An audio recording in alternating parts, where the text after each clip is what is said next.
ஒரு பெரிய பசுமையான காடு. அந்த காட்டில் எங்கு பார்த்தாலும் உயரமான மரங்கள். அந்த அழகான காட்டில் குட்டு என்று ஒரு சின்ன முயல் வாழ்ந்து வந்தது. குட்டு ரொம்ப சுட்டி. ஒரு நாள் காலை குட்டு அழகான புல்வெளியில் தாவி குதித்து விளையாடிக் கொண்டிருந்தது. அப்போ புல்வெளியின் ஒரு பகுதியில் ஏதோ ஒன்று பளபள என்று மின்னியது. இது என்ன என அருகில் சென்று குட்டு பார்த்தபோது மரத்துக்கு அடியில் அது ஒரு பெரிய கேரட். குட்டு வியப்புடன், வாவ், இது என்ன இவ்வளவு பெரிய கேரட்டா? நான் பார்த்தவே இல்லையே.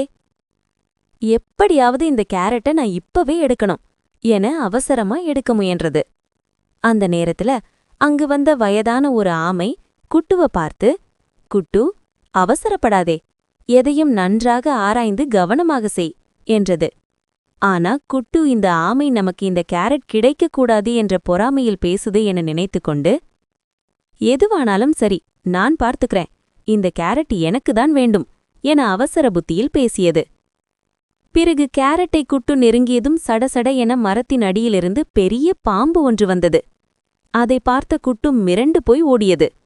அப்போதுதான் குட்டு தான் செய்த தவறை உணர்ந்தது. அப்போது வயதான ஆமை சொன்னது, குட்டு, எதையும் ஆசையால் அவசரப்பட்டு செய்யக்கூடாது.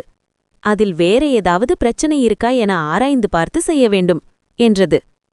குட்டு தலையாட்டிச்சு. இனிமே நான் அவசரப்பட மாட்டேன் என்று சொன்னது. அந்த நாளிலிருந்து குட்டு எதை செய்தாலும் அதற்கு முன்னாடி நன்றாக ஆராய்ந்து செய்ய ஆரம்பித்தது.